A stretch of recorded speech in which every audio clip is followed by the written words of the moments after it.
Na aula 3, nós vamos conhecer os principais micro-organismos causadores de alterações nos alimentos, a sua origem e quais são as alterações que eles promovem nos componentes alimentares. Vamos lá! As principais fontes de micro-organismos encontrados em alimentos. Então, quais as alterações microbianas promovidas nos componentes dos alimentos? Então, nós temos alterações promovidas nos carboidratos, decomposição de proteínas e a decomposição de lipídios. Embora pareça que os micro-organismos estão tentando destruir os alimentos, inclusive infectando e destruindo plantas, isso nem sempre é verdade. Na natureza, o principal objetivo dos micro-organismos é a sua própria perpetuação. Então, a partir daí, eles se utilizam desses compostos alimentares para sua multiplicação. Muitas vezes é uma ocasião indesejável, uma situação indesejável, mas também podem ser desejáveis, como é o caso, por exemplo, de um suco de uva, um copo de leite. Organismos fermentadores podem transformar esses alimentos em vinho ou coalhada, e aí sim seriam desejáveis. Então, todos os micro-organismos, eles podem, dependendo da fonte alimentar, produzir um alimento desejável. Em relação ao uso dos carboidratos,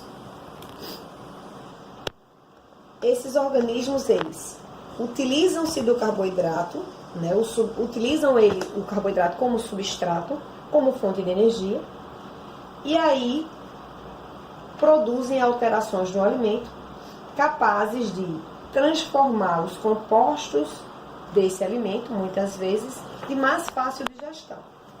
Nós temos diversos tipos de fermentação, como a fermentação homolática, com a formação de ácido lático, e alguns gêneros estão envolvidos, como é o caso do Streptococcus, Pediococcus e o Lactobacillus. Existe a fermentação também alcoólica, para a produção de etanol, muito desejável a produção desse composto, que é feita pelos gêneros Zimomonas. A fermentação butírica, por sua vez, com a predominância do ácido butírico e ácido acético, também produzindo CO2, é feita pelo Clostridium. E a fermentação propiônica, que é realizada produzindo o ácido propiônico, o ácido acético e o ácido succínico, além do CO2.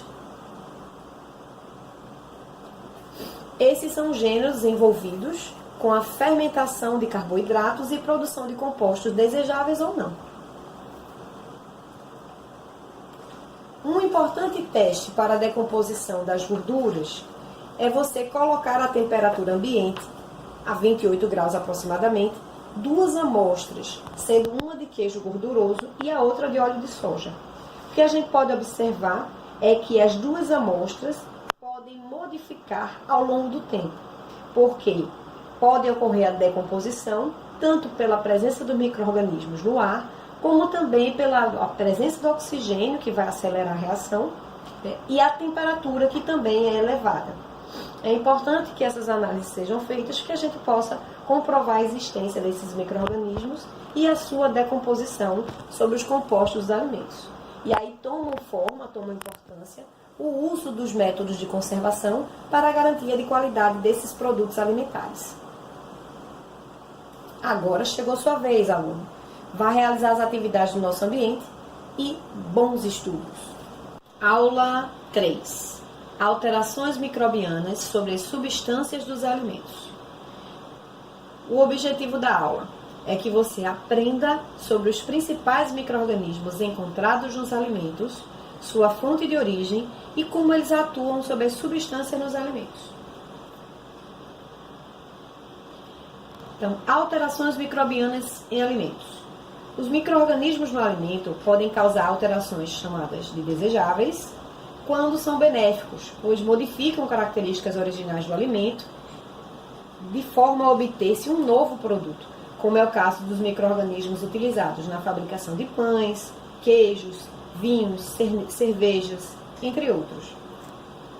Por outro lado, há grupos de micro-organismos tidos como indesejáveis, os deterioradores, ou também chamados de deteriorantes, quando causam alterações químicas prejudiciais ao alimento, que resultam em alterações da cor, odor, sabor e textura no alimento. Essas alterações são consequência da atividade metabólica natural do micro-organismo, que está apenas tentando perpetuar sua espécie, utilizando aquele alimento como fonte de energia e com agentes patogênicos.